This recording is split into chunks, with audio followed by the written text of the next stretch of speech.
गरिमा खन्ना जी। राधे राधे महाराज जी।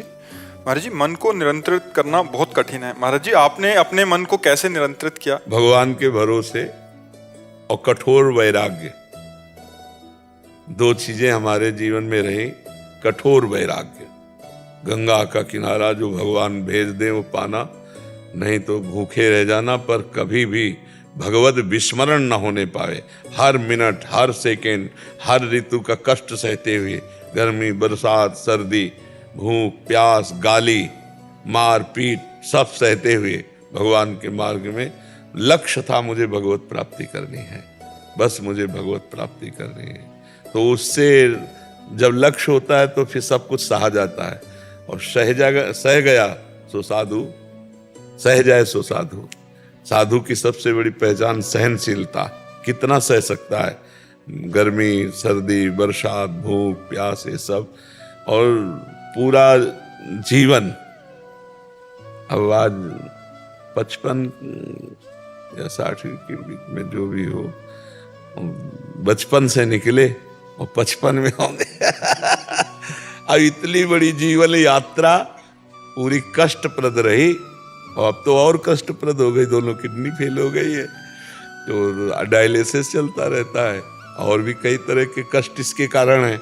जिसे आप पानी नहीं पी सकते, आप सब्जियां नहीं पा सकते, बहुत तरह के कष्ट इसमें ब्रेक है किडनी खराब होने पर। बहुत तो भगवान का भरोसा और भगवत प्राप्ति की लालसा, इन दो बातों ने संसार में हमें विजय दिला दी। जो मन को वश में करना बहुत कठिन है, वो स्वाभाविक, क्योंकि गंगा के किनारे मन को दौड़ाने के लिए स्थान नहीं, और लक्ष्य भगवत प्राप्ति, तो निरंतर भजन में लगे रहना, तो चांस ही नहीं मिला। कभी ऐसा चांस नहीं मिला जीवन में, मतलब वृंदावन के सिवा, कि हमने कभी गरम गरम भरपेट रोटी पाई हो पूरे जीवन में, कि ऐसे कोई बनाता जा रहा, हम ऐसे पाते नहीं। जो प्रारब्धवशात कभी दो परेठा, कभी कुछ ऐसे, कभी कोई गुड़ई दे दिया, तो ऐसे पार होता रहा है। यहाँ अब सुविधा मिली है। अब चूंकि भगवान अगर सुविधा ना देते तो बड़ी दुर्दशा हो जाती, कहाँ से डायलिसिस होता। तो भगवान कृपा किए तो यहाँ सुविधा मिली पूरे जीवन में अब आकर, क्योंकि अगर अब सुविधा ना मिलती तो बड़ी दुर्दशा हो जाती। इतनी सब व्यवस्था कैसे होती? जहाँ भोजन की सुविधा ली थी वह कैसे होता? तो देनहार कोई और है, देते रहते दिन रैन। उनको लगा कि अब व्यवस्था की जरूरत है, तो भगवान व्यवस्था कर दी है। जी, पूर्व में कोई दोस्त नहीं रहे आपके? गंगा किनारे वाले का दोस्त कौन बनेगा? महादेव बनेंगे, दूसरा कौन बनेगा? भगवान किसी का कोई दोस्त होता है जब कुछ हो पास ना, तब दोस्त होता है ना। हमारे पास भगवान के सिवा कुछ था ही नहीं। एक अचला, कमंडल, छड़ी, इसके सिवा कोई है नहीं, तो दोस्त कौन होगा ना? जब दोस्त नहीं तो दुश्मन का सवाल क्या होता है? दोस्त किसी, सब हमारे भगवान हैं, इतनी मान्यता है।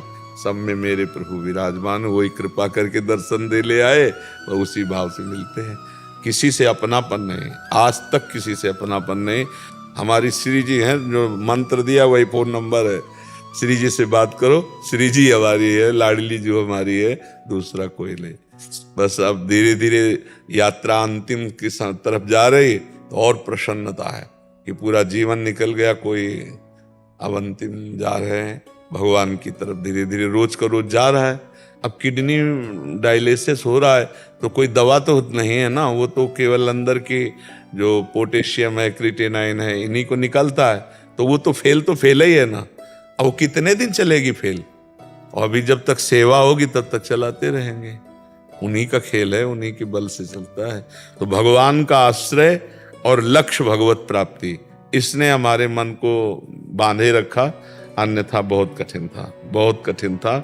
जहां हमें कष्ट मिलता वहीं भगवान किसी न किसी रूप में हमको सहयोग देते और समझाते, टूटना नहीं है, आगे बढ़ो, आगे बढ़ो।